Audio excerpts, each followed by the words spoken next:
Look at her on the beach. I know, she's active. Well, she's off. We lost her. Oh. We had her, I know. She's.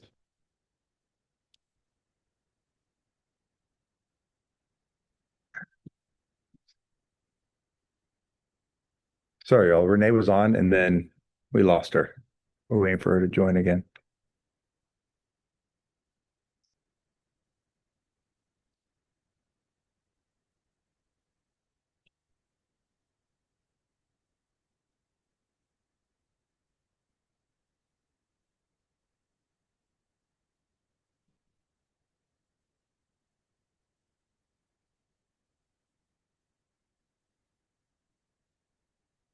Jeez. Her setting is peaceful. Hmm? Her setting is peaceful. Yes. 5 items to speak to tonight. You'll have to help guide me. Absolutely.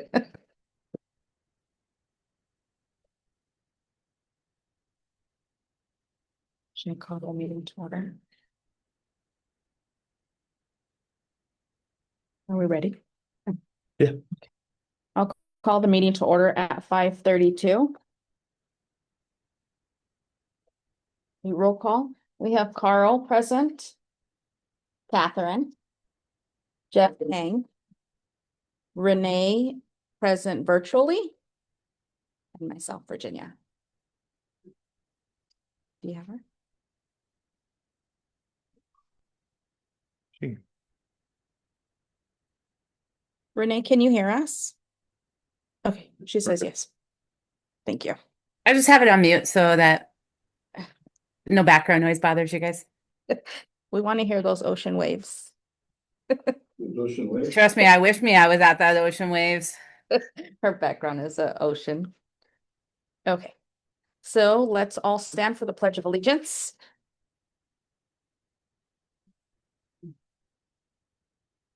Ready, begin. I pledge allegiance to the flag of the United States of America and to the republic for which it stands, one nation, under God, indivisible, with liberty and justice for all.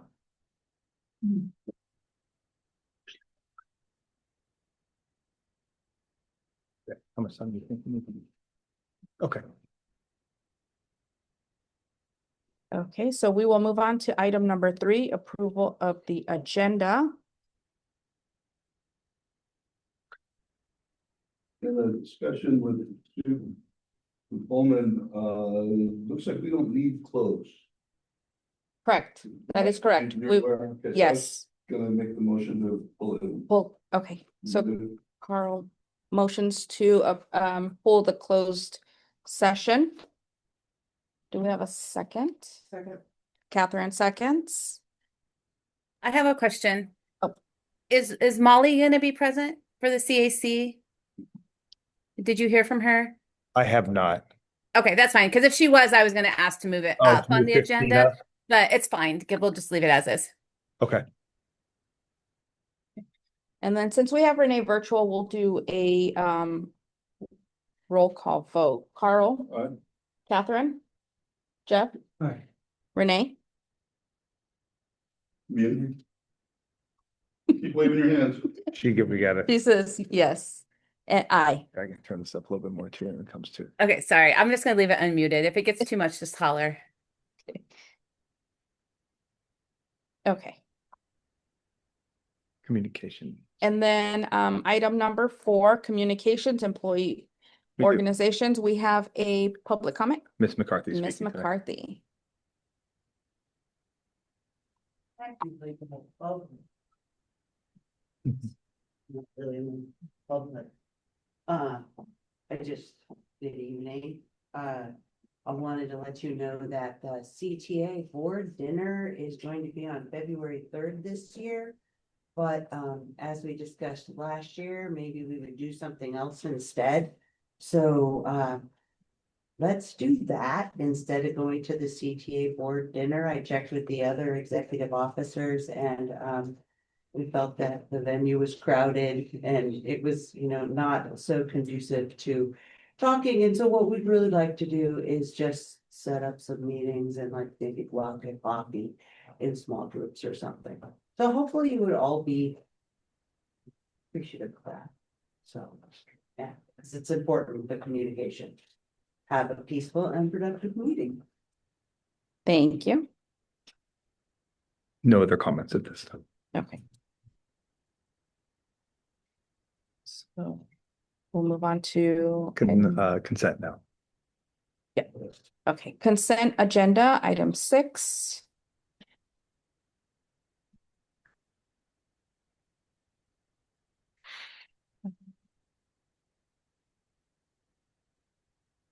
Any questions? Make a motion to,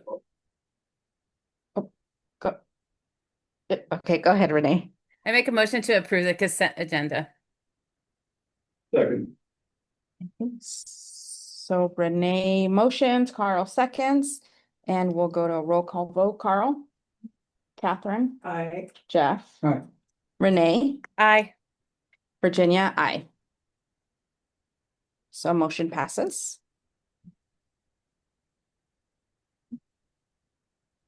And item number 7, approval of the 24-25 Orchard District Audit Report. Our auditor's still on his way. So would it be okay if we skip the auditor and celebrate our employees Yes, prior to that? do that. So we'll move on to item 8, come back to item number 7.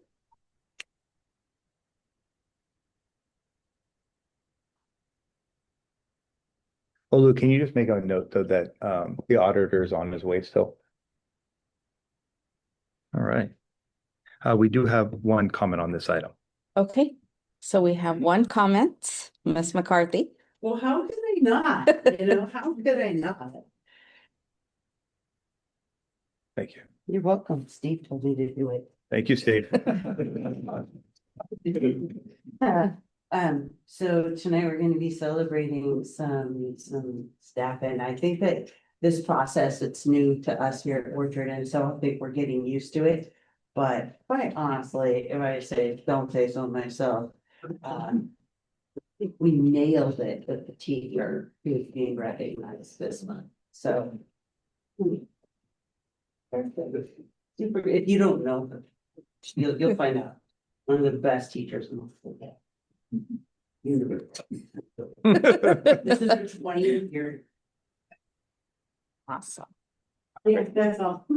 Thank you. I always love following where Erin goes with it because she has the history of people with it. But we are going to start off with Miss Chambers. So if Miss Chambers would like to come join us at the podium.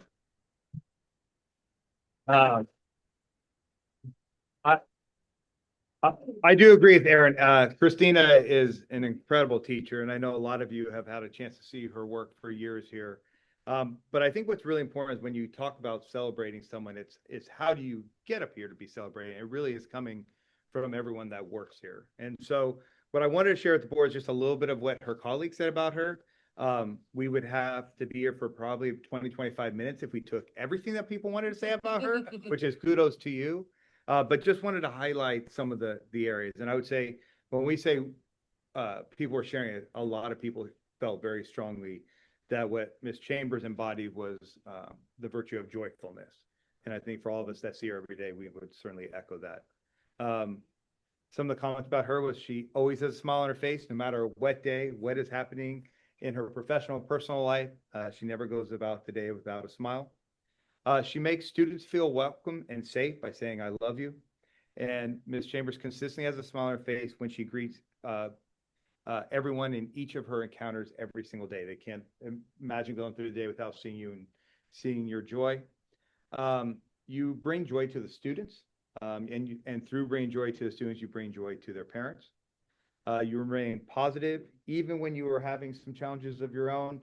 You come to work with just an excitement and a joy of helping students and colleagues, and that your spirit lifts the school and you make this place a better place for everyone. So I know from all of us, we're so honored that you're the first one we get to honor this year up here, and congratulations to you. Congratulations. Yeah, this is actually. You can give the third. You may, please, absolutely. Just want to say that I'm obviously working at Orchard School every day. I look forward to working with my wonderful students and parents and staff and community. Orchard School truly feels it's just like my home away from home. So I just want to say thank you so much. If you want to introduce who you brought tonight to, just.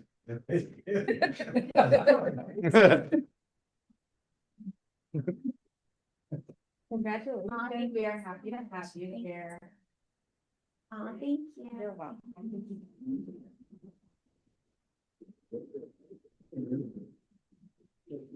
And our classified recipient is not able to be here tonight, but I hope it's okay that we can at least talk about Casey Forrest. It's his first year with us as working here, but certainly not his first year on our campus. One of the things that I think stands out to people about Casey is just how amazing he is in the morning. All the way through the day, he's never off. And you can see that joy, like Ms. Chambers, what he brings to the students and the students to their parents. I mean, I think in a very short time, a lot of students and parents have gotten a chance to know Casey here. Just some of the things that his colleagues said is that he's been a much appreciated addition to our yard staff, that they can see him from afar and how much he interacts with kids. And I'll tell you, one of the top things they talked about is something that he added on recently is the karaoke on Fridays. I don't know if you haven't got a chance to see that. You really need to see Mr. Forrest out there with the kids singing and just the excitement that brings. We actually probably should record it at some point. But definitely want to honor Casey Forrest. We have a certificate, I know, for the board to give to Mr. Forrest when we get a chance to see him. And so we'll make sure we do that tomorrow. But we do congratulate Casey Forrest for earning it as well. It's wonderful. Well, thank you. I taught in kindergarten. Oh, okay. I knew him in.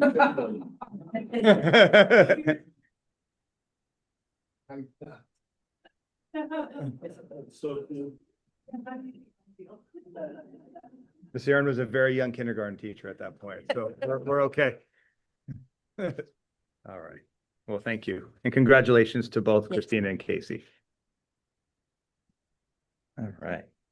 So we'll move on to, oh, that was it for that one, right? Yes, it is.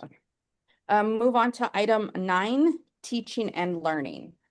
Right. I'm going to Yeah. ask if May and Christina can join us for this one. So May and Christina. I'm sorry. Did you have a comment on this one too? Sorry, I looked at this number wrong.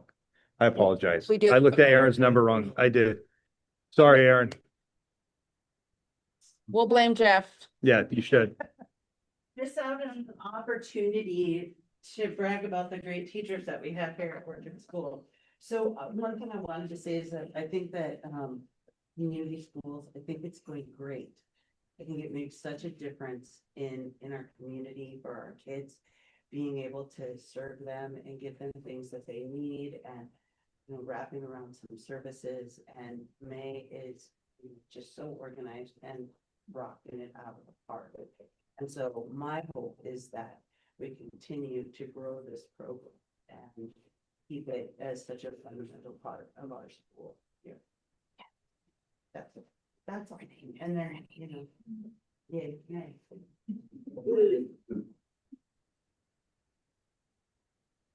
Renee, are you able to hear me?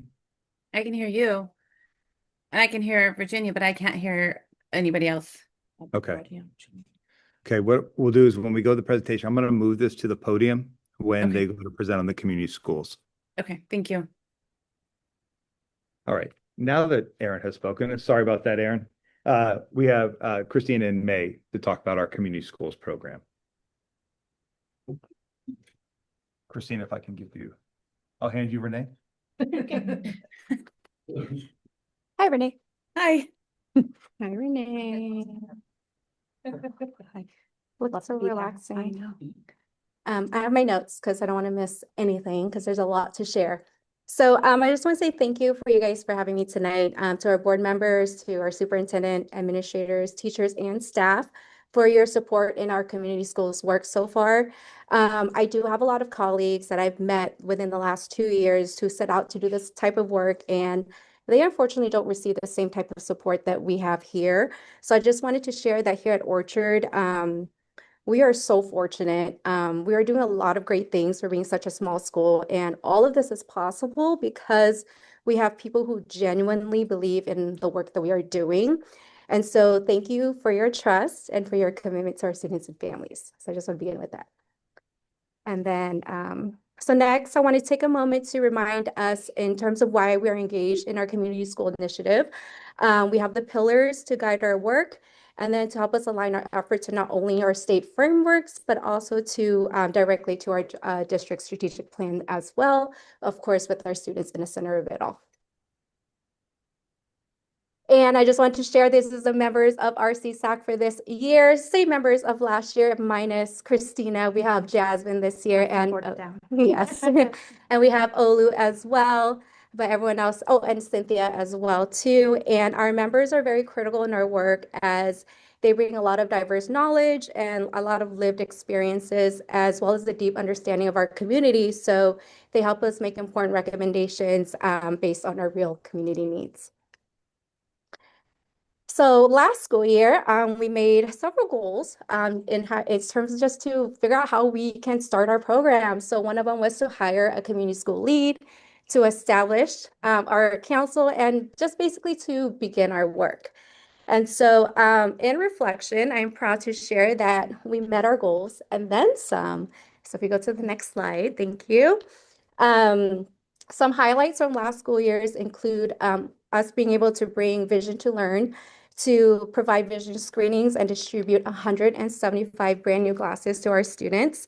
Another highlight is our partnership with Healthier Kids Foundation, where we're able to provide dental screening and referrals for all of our students.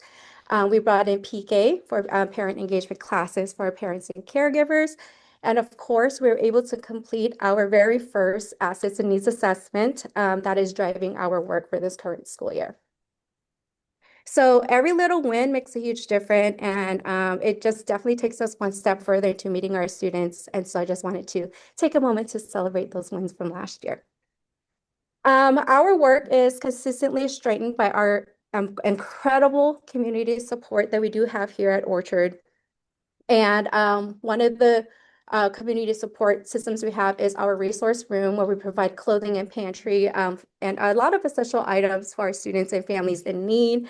And our partnership with Bliss and Wisdom in Northern California has been amazing because they've reached out to stock our pantry at the beginning of the year and are consistently reaching out. What do you need? Is there anything else we can provide? Which is amazing.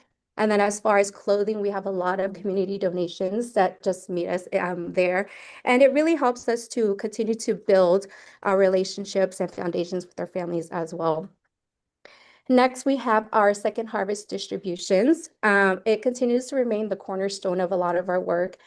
In December, this past December, we are happy to announce we have served 180 families just alone in that day.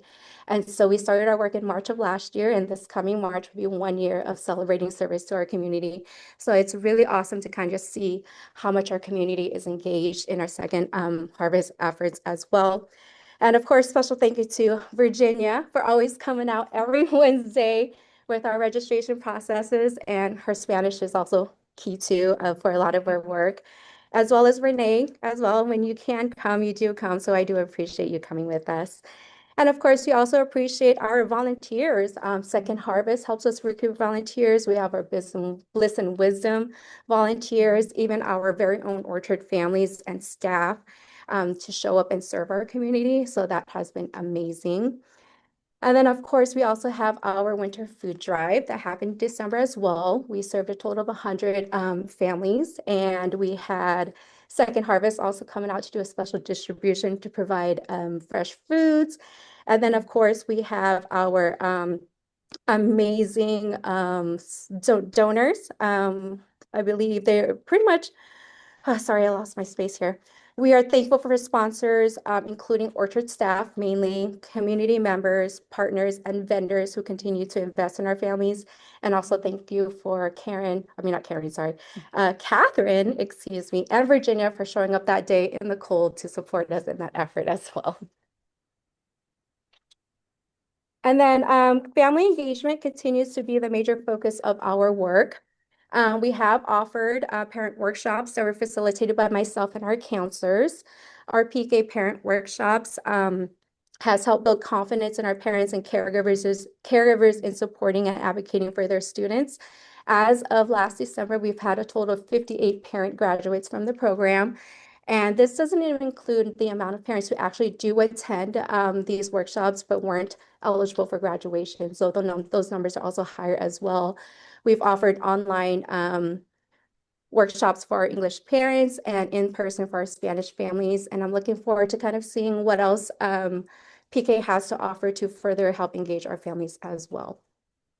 And of course, again, Second Harvest Distributions pops up too, because we have a lot of former and current students and families who do volunteer and give back to our Orchard community. And then it just shows how Orchard continues to be an amazing place where families come back to, and I'm very proud to be part of this community.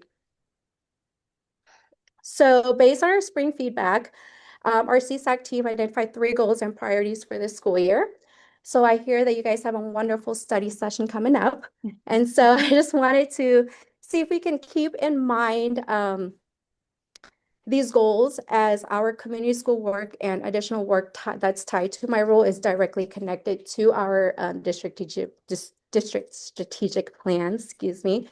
One example is under goal number 1, our attendance improvement efforts. So in addition to leading our community school work, I'm also engaged in improvement initiatives as well through differentiated assistance with the county. We've been working tirelessly to pretty much improve our chronic absenteeism rates. And as part of this effort, I serve on both our school level and our district level attendance teams. Do you want to explain that a little bit? Okay. So our SART committee is a school site team committee that meets with families. That's kind of the first step in trying to meet with families, engage with families, get them to understand the importance of coming to school, just bringing it to their awareness of how many absences and tardies they have. In that meeting, May is the crossover person between the school site and the district level. And so if we see an improvement in attendance, we don't have to push them up to the district level. But if there's still concerns that are still missing school, then it'll be brought up to SARB, which Jeff is the admin that sits on that with Jasmine and then May. And it's really great to have a person who's on both committees because she's kind of that middle person who can talk about what was happening at that first meeting so that when they go into that second meeting or level of meeting, then she can help tell that group of people what we've talked about, what are some of the resources we put in place or interventions that we put in place so that they can move on to the next level. And it's been really great. You know, we've been in these meetings and she's there. We have her business card. She's there to speak to families, explaining the resources that we have available to families that they may not know about. And so it's been great having you there. Thank you. And so this is just kind of an example of the work we're doing to further engage our families for successful student outcomes. So as we continue to work towards our goals for this year, I look forward to working with our team to bring more opportunities for our students and our families. Excuse me. So based on our goals, we do have some upcoming initiatives. One of them is an anti-bullying workshop or program, as well as the SEL Fair for our students. Our counselors and our team are working hard to expand social emotional learning opportunities in alignment with our strategic plan for our families. Sorry, excuse me. I'll just say one thing. Let me get my water, sorry. One of the gaps that I think we are looking at our strategic plan, and as the board knows, all the different plans that are coming out from the state and federal level is it doesn't serve a purpose for us to think of the plans as islands. And so, you know, I think as we talk about community schools or we talk about what the LCAP is, they all have to align somewhere. And then who are our people that'll help us align those plans, because at the end of the day, you're supporting the same group of people in our community and the students that we serve. And so as we're having these meetings, I will say this year, probably more than any year, you know, May will be with the counselors in a meeting, or Christina and I will be with both, have a meeting with May, or going into a meeting with May. So there's more time between the work, which is really helpful. And so I think when you look at the anti-bullying, yes, it's with our counselors, but it's coming out of the needs assessment. And so just again, tying all our work in together has been really important. And I think, so Jeff May and myself, we have weekly meetings. We try to stay on top of those weekly meetings. So we are always connecting. And then in addition to that, it's like May and I connecting with counselors, or Jeff and May connecting with counselors. And so being able to have that overlap, I think, is really important, and for us to be able to move things a lot faster. And just the importance of just not working in silos is also important too. So we all get together and just be on the same page with everything too. So that's been great. So there was also a need for more enrichment opportunities based on community feedback. And as a credentialed teacher, I'm currently working on with our team to explore ways to further connect our community school work directly into our classrooms for student achievement. And then also there's been a request or need for ESL classes for parents and caregivers. So I'm reaching out to a lot of organizations right now at the moment to explore what this could look like within our capacity, and if this is something we can offer to our families as well. With that being said, we do have some awesome upcoming events. Our next one is March 12th, which is our family math night. So our math specialist, Lisa Knuckles, working with the Julia Robinson Mathematics Festival to bring in a lot of fun games and to make math fun for our families. So that's coming up. Our bike rodeo is actually in partnership with the San Jose Department of Transportation through the Walk and Roll program. Earlier in the year, we had assemblies regarding how safety, how crossing streets and riding bikes, how to be safe around traffic. We also hosted the International Walk to School Day, where students received prizes, and we had community members come out volunteering for that. So the third piece is the bike rodeo. They will come in and set up a nice, cute little like obstacle course on our blacktop.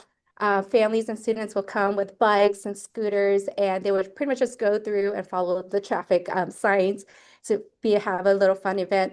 The amazing part of this is once we are done with the bike rodeo, our families are eligible to receive free helmets, so they can sign up and receive a free helmet. So that's something that I'm very excited for as well, to bring to our families. And then finally, we have A&T Swim School coming back for our water safety presentations. And we hope we can have give a reminder presentation for our students to how to be safe in and around water. And hopefully this will be before our Memorial Day break as well. And yes, this concludes our CS update. And thank you for your time, your support, and your trust in the work that we do. Appreciate it. I have a question. Yes. For the bike rodeo, will that include scooters or just bikes? It will be bikes, scooters, skateboards, whatever. Yes. So you mentioned that the families want more enrichment programs. What are they? What do they want? There was just a huge push for more programs to, for a lot of our students to have more enrichment, because we focused a lot on intervention, and families just want more, for example, art programs or creative writing, just something different for our students to explore beyond what we currently have. For which one? Go. Oh, yeah. So an example of one of the enrichment programs that we're going to bring in is Baile Folklorico, which is the Hispanic cultural dance. And so we are going to bring in an instructor who will do lessons for students in grades 3 through 5 once a week. And so we've had a lot of excitement around that. You know, we still have obviously Miss Lee, who does our VAPA program, and Starting Arts is going to be coming up soon. But just looking for things for kids to do that are A, fun, and then B, you know, if you have a student who is at grade level or above grade level, like what are some of the things that are going to entice them to that are fun at school? The other one that came out of it was with Kim Bowie, our math teacher, doing computer science. Was one of the areas that was identified in it. We're bringing that back too. Very good. Thank you so much. Thank you. A lot of being. Let me bring you back, Renee.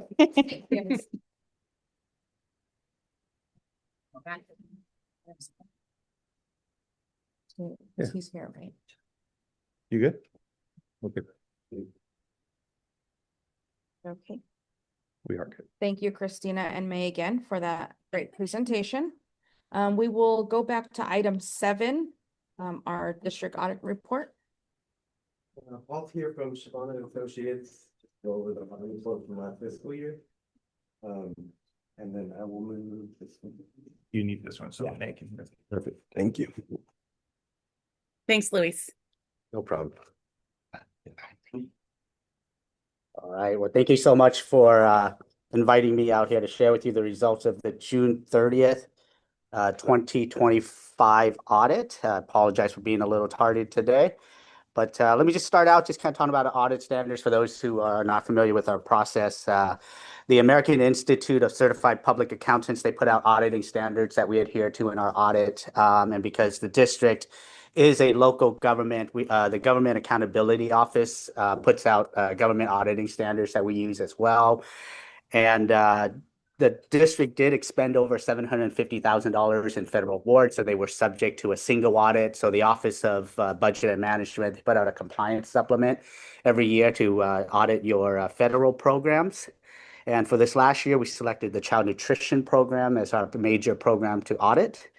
Lastly, the Education Audit Appeals Panel, which is a part of the State Controller's Office, they put out an audit guide every year, which we utilize in the audit of the district's state programs. And because we have the bond measure program, they put out a supplement in there for construction bond programs, which we utilize in conjunction with the bond measure audit that we performed for the district.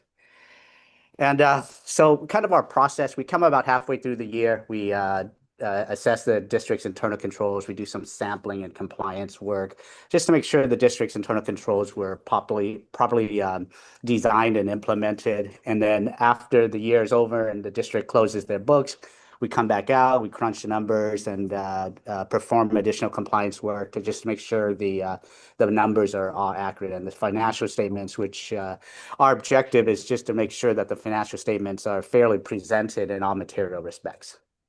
So I'm going to move on to some of the key financial highlights. So if you could, if I could reference you to the MD&A on page 9, this is table 1.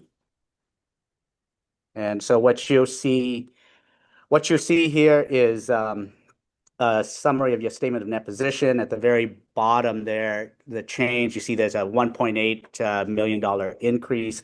Some of the big items on here, you see current assets going down. A lot of that just has to do with the district spending down the bond funds. And so you take in your current assets of cash and then using that to construct things. So then you've got the capital assets, you see an increase there. A lot of the other adjustments, especially in the long-term liabilities there, has to do with some of our pension and OPEB adjustments. And then if I could move on to what you guys really care about, which is on table 4, this is going to be a summary of your fund balance. So in the funds, this is where the district kind of does its day-to-day. It does its a lot of budgeting. So these fund balances are really what's important to the district. And what you see there for the year, the district did decrease in fund balance just over $6 million. A big part of that coming from the building fund, which you would expect being in the middle of a bond construction program, spending down those dollars, spending down your fund balance to construct those projects you guys are working on. But more notable, you see the general fund did drop $2 million there. So if I could reference you all the way to the back of the report on page 71. And so when you guys get to that, I'll show you what you see. There's going to be a 3-year trend on page 71 for the general fund. Gives you an idea of how the district's been doing over the past 3 years. And what you see here is the general fund for the last 3 years has gone down $4 million, and by the end of the year, the district had a 6.7% reserve. So still in a healthy fund balance position, meets the state recommendations, but you do see the trend that it is decreasing. So I know management is aware of that, and they're working to monitor that and take measures so that doesn't get below desirable amounts. But if there aren't any questions or anything, I can go into the audit results on the numbers or the process.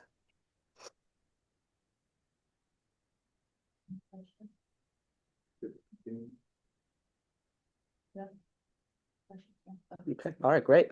So we did have a clean audit. We issued an unmodified opinion on the financial statements, which is a good thing. It means that the district's financial statements were fairly presented in all material respects. When it comes to internal controls over financial reporting, and what page should I be on for? The opinions kind of spread out, but if you're on the main ones, I'm focusing, start on page 82. So 82 is we've got the financial statement opinions at the very front, but then the next few ones here start on page 82. And so the first one being the one on government auditing standards. So when it comes to internal controls and over financial reporting and on compliance, our audit did not identify any deficiencies in internal controls over financial reporting that we consider to be material weaknesses, and our test disclosed no instances of non-compliance nor other matters that are required to be reported under government auditing standards. And in terms of compliance, the district complied in all material respects to the compliance requirements of state programs as well as the federal programs, and lastly, the Proposition 39 requirements. And overall, we had a great audit, no significant uncorrected adjustments, no difficulties during our audit, no disagreements with management. So overall, great job. You guys did clear your finding from the previous year, so good job on doing that. That was one related to immunizations. We didn't have any students that made it on the list, which means that you guys properly monitored immunization requirements and whatnot, and we didn't find any issues with that. So good job on clearing the prior year finding. And thank you to the district as a whole, Luis and his team, all the help. Audit is a lot of work. It does take a lot of their time getting all the stuff that we request. So we do appreciate their assistance, and even the other departments with the bond program, as well as some of the ed services items that we request. So thank you. How did we characterize the one finding that you got material or significant or deficiency in control? How was that? Yeah, it's some of that is does rely on a little bit of professional judgment on our part. Yeah, this definitely is a minor. It doesn't have a material impact on the district. Yeah, exactly. Materiality is a big piece of that. And last year, if you saw the one from last year, there's a little calculation. It looked like it was 1 ADA that you guys had to not claim because of that student not being properly immunized yet. Appreciate the oversight or the review of our oversight. Good point.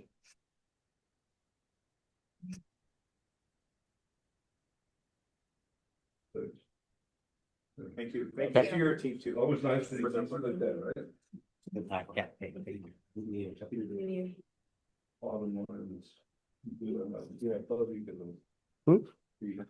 I think you have the motion to approve, is it? Yeah, that's what I was gonna say. Do you have anything else to add, or are you good? Oh, no. So this is an action item Okay. to approve the audit. The board finds it. Okay, so action item to motion to approve. Do we have a motion? Okay, Catherine will motion, second. Second. Carl will second. And we will do a roll call vote. Carl, Aye.